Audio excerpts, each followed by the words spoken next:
My name is Nakuset. I'm the executive director of the Native Women's Shelter. I have been working at the Native Women's Shelter since 1999. I've been the executive director since 2004. I'm originally from Lac La Ronge, Saskatchewan. I am Treaty 6. I am part of the 60 Scoop Adopt an Indian or Métis program, and I was adopted by a Jewish family at the age of 3. And a lot of the experiences has made me want to be in this field where I'm fighting on behalf of Indigenous women, children, and just the oppression that we face.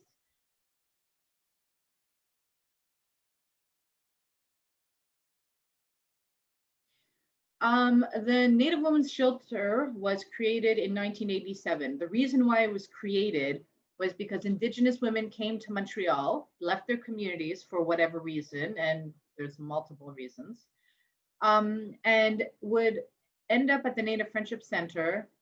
And the staff there were learning that they were going home with strange men because there was nowhere for them to sleep. And the numbers were high, and this is how we get like missing and murdered, right? So what happened was they decided to do a needs assessment. Through that needs assessment, they created a board of directors, and in 1987, the Native Women's Shelter was established. There's a really good film by Alanis Abomsawin called No Address, and it talks about building the Native Women's Shelter. You actually see like a fundraiser for the Native Women's Shelter. So if you guys are interested, you can watch that. So the Native Women's Shelter at the beginning was just a place where you can come in and have a bedroom. It was specifically for women and children. And then we had staff that helped them. We had clothing and food and referrals. But over the years, it's grown. So at some point, we had funding from the Aboriginal Healing Foundation. And the whole point of that funding was to counteract the effects of residential schools. So if you had your children taken away, through residential school or through youth protection later on, we had a family care worker, and we had a sexual assault worker, and we had all kinds of different staff that really were going to help the women with systemic issues. So currently, we have an enormous amount of services. So we still have a family care worker, but we also have an addictions worker, because about 85% of our clientele have issues with addictions. We also have a psychologist that's here 4 days a week, not so much during COVID, but she's taking phone calls from home now. We have an art therapist that comes here. Again, the same thing with COVID. We have an elder that comes here. And then we try to create programs so that if they can't literally get into the building, we can help them outside. So we have the Welcoming Fire outreach program. So we have an outreach worker that visits the women that once came to the shelter that are now on their own, and continues to give them the exact same services and more to help them to make sure that they have money coming in, that if they're having problems with rent, if they're having problems with youth protection, or whatever the issues are, she's there to help them. We also have the Cabot Square project, so that the people that are in the area of Cabot Square, we have an outreach worker that helps them with whatever issue is facing them. We also have the Ishkwe project on missing and murdered Indigenous women, so that if a woman goes missing and people are afraid to call the police, they can call Jessica, or now they can call Janice, because we have 2 workers. So they can help with making that phone call to the police, doing a 3-way, following up, translation, making that report, following up 24 hours later. And it was actually the Ishkwe project that just did the Justice for Joyce protest that happened on Saturday, when we had thousands of people that showed up. So we try to be proactive. We try to address the issues. You try to reach out to people and get them to be part of the solution, because it's a lot on our shoulders. So really, I don't know how I get out of bed every morning. Like, it's always something. There's always something devastating. you know. And it's funny that when people come to the Native Women's Shelter and they walk in, they don't find that the atmosphere is really heavy here, but you just sort of try to find a way to bring in an enormous amount of hope that when a woman is here, she knows that she can speak to our addictions worker or our, you know, clinical supervisor or our family care worker or whoever, that we have staff that'll surround her and strengthen her and will give them what they need to, you know, to get to that next step, whatever it may be for them. um, then the additional project that we are currently working on is second stage housing. So the Native Women's Shelter in April will be literally digging the ground, or whatever they're breaking ground, whatever the expression is. And we're building an apartment complex of 23 units for Indigenous women and their children. They could be single women as well, or women with larger families, furnished apartments, and supportive housing. And we are putting in social pediatrics. So the Dr. Julian Foundation will be part of the second stage housing. And this will be open to the community. So if they're having issues with youth protection and they're not getting anywhere, they can come and use our services. So that will be happening. Like I said, it started, we're building in April. And I think it's going to be, unfortunately, because of COVID, it's been sort of pushed back. So I think 2022 is when we'll be opening our doors. And the sad thing about it is like that it'll be full, right? Like it's not, 23 units is not enough units, but it's better than no units, right? So we're going to go with that. We're going to move forward with that, and we're going to you know, help strengthen the Indigenous women and children, and help them be in a place where, you know, they find either that job that inspires them or get the education to find that job, whatever it is that they want to do, so they can move out, find their own beautiful apartment, be able to afford it, because we've helped them with those steps.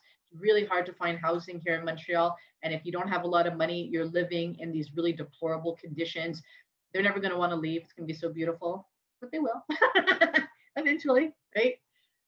Okay, so that's what the Native Women's Shelter does. Because I have the Cabot Square project, and because this is a project that I really had to fight for, and, you know, put it into creation more than about 7 or 8 years ago, literally 8 years ago, because my son is going to be 8 years old and I was pregnant, sitting at the table talking to the city. I was literally 2 days away from giving birth, explaining that we need to have this project. So, you know, going to the, like, this project is something that is very dear to me. And what we've done with Cabot Square is, you know, have an outreach worker that is there so that he can help the people that come into the area, that he can give them the services, that he can refer them, he can accompany them, he can fight for them. But it's also about bringing people into the area. So those that are outside, that are afraid to come into the park, we used to do all these activities for, like, in the summer, we had Aboriginal Fridays, we celebrated Aboriginal Day. We had lots and lots of people that came in and were really loving what we were doing. We were doing like soapstone sculpture workshops, and we were having beadwork workshops. And, you know, there was one family from Europe that came every summer and spent every Friday with us for like 4 years. Like, they loved it, right? And little kids would come also, and we had hoop dancing, and like they were really intrigued. And that is how you sort of have this conversation about Indigenous people, and all those stereotypes are kind of pushed back, and they're like, wow, you guys are so talented, you're so friendly, we're not afraid of you. But in the Cabot Square area, there was a shelter called the Open Door that a lot of our clientele went to, because, you know, because the shelter doesn't allow anyone who's under the influence, they had the option of going to the Open Door and getting services. But that shelter left the area and went to the other side of the city. And I was very concerned about that, because I knew that they would not follow, they would stay in that area. And then maybe within like 3 or 4 months, there was about 8 deaths of Indigenous people. And I really had to sort of like bring attention to this issue. And for me, it was very difficult, because I know that the city implemented the Royal Victoria Hospital when a homeless man was on the street and his dog froze to death. So because a dog passed away, they created the hospital. And I was saying, but we have 8 indigenous people who died. So when do we get something, right? Like how many people have to die before you do something about it? Which brought a little bit of shame, which brought a new initiative by the city that we're going to do something. And it was sort of like, okay, so this is our solution. We're going to give you $600,000. And they brought this news to a table called the Comité de Sécurité au Square Cabot that I sit on, as well as about 20 or 25 organizations. So when the city presented the solution, it was silent. So I was like, I'll do it, right? I'll do it.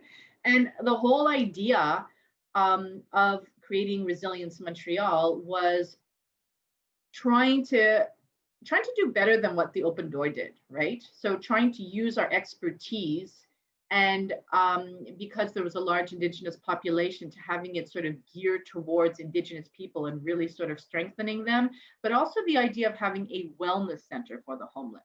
Because people are always like, well, what's that? Well, it doesn't exist, but you have wellness centers for cancer. So you should have wellness centers for homeless people. So because we know at the Viens Commission, and we know that people are not able to access services, when they can't access them, then they die. Or sometimes they access them and they do die, but that's another story. But what we wanted to do was bring those services into the building. So we were able to work with the Architecture Sans Frontières. They made the place absolutely beautiful. Like what I love is when strangers come by thinking it's a high-end restaurant or a cafe and turn around and like, oh wait, I'm in the wrong place. That's what we want, right? So it's a beautiful location. And we were able to set it up where we got like a fireplace, a fake one, and we got a TV so they can watch movies, and they had lots of food and they had a rest area. But we also brought in all those other services. So, we would bring in the organizations that deal with justice. So like the First People's Justice Center and the Médecins du Monde and the Key Connexion and, the housing. And then foster pavilions would come in for addictions. And every single day there'd be another theme where these organizations would be there to help the people. And if the people that are sitting there are like, today I want to work on housing, hey, the housing person is here today, or addictions. So when you always have it on the peripheral, it's so much easier to just reach out and grab it. But then COVID hit. So then we were in the streets, and that's another story. But now we're back in the building and we're trying to get back to what we were, but it's a little bit more difficult at this moment because of COVID measures. We can only allow 60 people in the building. But, when COVID, when we've tackled COVID and it's no longer as a pressing issue as it is now, we will go back to that format. And we're actually in the process of finding another building. So we found a building down the street because currently where Resilience is, they will be turning it into a condo. So we knew when we found it that it was only temporary. So we did find another location, and now we have to work with the city so that they approve the place, because there's always these zoning issues, right? It's sort of always like not in my backyard. And I'm like, wait a minute, it's all our backyard. Right? So so we have to try to convince the city that you need us because we are the ones that are dealing with this problem, and we're doing the best that we can. And people love coming to see us, and we have staff that really care, and we can make a difference as opposed to doing nothing. So I guess that's our next big challenge, right?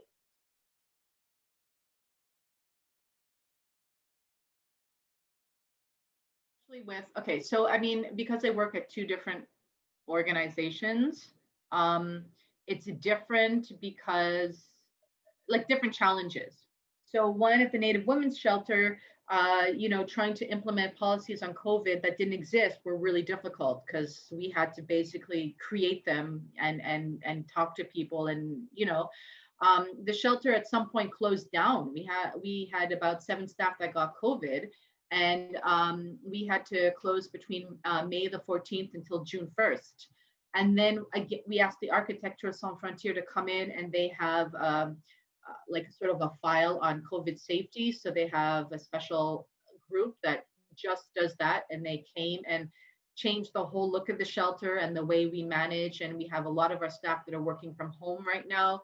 And we had them come back again probably last month, and they updated the policies. So we're always in the process of learning and making sure that we do sort of like protocols as soon as the new residents come in, asking them the questions, making sure people are wearing masks. The way we serve food. It's always changing. With Resilience Montreal, I have to say that when the government made his messages, and I'm talking about Justin Trudeau, when he would get up almost every day for like since March until he doesn't do it anymore, but give his like announcements, it was always to the working class. He never had a message for the homeless. And what I did personally was I left working at the shelter because I thought like we wanted to minimize the administrative staff that came in. So I said, listen, I'll just stay at Resilience and work from there in that space and also keep an eye of what's going on. And the thing with the Resilience is that every other shelter in Montreal closed. Just everyone shut the doors. And we were like, we're not shutting our doors. So we got all these people come in, and then we were like, okay, someone will shut our doors for us if they see what's going on. So we ended up stepping into the park at Cabot Square and said, okay, you know what? We'll just do everything outside. We will do everything. So we, set up a table, and, we had food that was made, and we had runners that went across the street and brought food back and forth. And then we had another table where we just gave out clothing and socks, shoes, underwear, coats, scarves, everything, tents, sleeping bags. And the first day we got a call from the city, and they're like, what are you doing? Don't you know parks are not allowed to happen? You shouldn't be doing that. And I'm like, well, what's the alternative? So what happened was that the Valerie Plante decided this is the best practice, and she was going to open parks all over. So she opened one at Amélie-Gamelin, one at Place du Canada, and one on the mountain, and somewhere else. And then they brought in their kind of like their own crew. So they brought in people that served food and brought tents. And one of the difficulties that I had with the city was that we were never actually consulted, right? So when you think of a tent, I think of like at a bar mitzvah or a wedding where you have one of those big tents outside that's heated. And then I thought about what happens, during TB, when everyone was outside and they were on the lawn chairs and they had the thick blankets and everyone stayed outside. I'm like, we could do that. The city wasn't doing that. I'm like, why aren't you doing that? They gave us small little tents. So when it's like snowing outside, and it was snowing, it was so cold. Everyone runs under a tent. You're not doing social distancing. And then you have the police giving out tickets for social distancing. I'm like, what are you doing? So it was very difficult, all winter into spring. And then we got summer, and then it was incredibly hot. And, something people don't realize is that when the city closed down and the people were out, the homeless people were roaming the streets, I would see people crying like children, like crying, and I've never seen that with adults, like in the streets. They felt so isolated and ignored. And, it just pushed me to do more. So, I was able to speak to the city, and we ended up getting Dawson College to open up their one of their floors where they used to have a cafeteria, but then they moved it downstairs. And that's where we had a sleep center, and we had about 50 sleep like beds, and we managed it. And that was good because, that's what people needed to do. They have nowhere to sleep. Because the city shut down, you couldn't access metros anymore. You still have a hard time accessing metros. Whenever I go through the Bonaventure, they still have all the spaces like you can't sit there.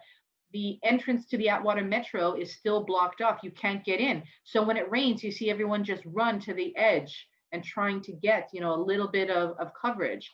We saw people that died this summer, right? Literally in the streets. One named Dinah, like almost across the street from Resilience, hit by a car, and someone else near the open door. Kitty. and she was close to the open door. It's interesting, they were both by the shelters. It was during the hours that we were closed, but they were sort of staying in a place where they felt safe, but there's nowhere to go. So she steps into the street, someone hits her. So yeah, it's been very difficult. And I'm really hoping that the government for the second wave currently is going to do better because, today it's not that cold out, but we don't know what tomorrow is going to bring. You can't leave people out in the streets, but we at Resilience can go back into the streets. We have a tendency to take on too much. It gets to the point where it's like this summer, people had nowhere to take a shower, right? And it's hot. So we built a shower at Resilience in the courtyard. It's still there, and we got one of those those plastic looking hard, large, whatever you call it. It's like a shed that you can buy at like Renault Depot. We bought one of those. We put a shower head in. We got the Architecture Sans Frontier to come in and, design the best space for it. We got the plumber in. We got hot water. We have our towels. And we have our soap. And we have our clean clothes. And we're bringing people in to give them showers. It's a basic need. And why isn't anyone doing it? So when people are like, it's really great that you did Resilience, and I'm like, why didn't you do it? Like it's really like it's a question that you want to ask. Like, why aren't people stepping up? You need to step up. And yes, my plate is very full, but if you don't do it, no one else will. And thank God, I have a fantastic team here at the Native Women's Shelter. I mean, I work really hard and they work really hard because they know that I'll be calling or texting and be like, someone needs to do this. I mean, I have to say, we decided, the Ishway Project decided to do the protest. We discussed it. I have a lot of people that I know that I'm able to mobilize quickly. We got in Jaggi Singh, that also was able to do this really quickly. And we expected maybe, 200-300 people. We got thousands of people, and we got thank yous from the police. That never happens. And the mayor, like people were tweeting about it, like it was so well done. And then you see the systemic change, like you see changes happening in terms of systemic discrimination. So although the Legault government still denies it, the people, by showing up, en masse, is saying actions speak louder than words. We believe the systemic racism. We believe, what happened to Joyce was unacceptable, and thousands of people showed up, and that was amazing. And there's a very famous, well, she should be famous if she's not, but her name is Alithia Arnok Barril. She is a filmmaker. She did a film called Angry Enoch, and she did another one about the Inuit tattoos. I forget the name of it, but that is such a good film. You'd have to look her up. And she wrote recently when she saw what she's not from, she doesn't live in Montreal. She lives in her community, but she saw what happened and she said, that gives me hope. And she didn't have a lot of hope. So this is what you have to do. Actions speak louder than words. Demonstrating is something that we can do. And I was very, words matter. So when we sort of advertised for it, we told people it's a peaceful protest. And we made sure that being in the red zone, that people were social distancing. And I reminded people between speakers, put out your arms, make sure everyone's social, and people did it, right? There was no violence with the police. The police actually helped us. It was really powerful and well done. And this is what you have to do. So I tend to get tired, but when I see what happens, you have to lead, and eventually someone else, is going to do the same. It'd be lovely if every single province also did their protest for Joyce, because people who saw that video are so angered and so outraged. And, that is what is going to create change, by people being proactive.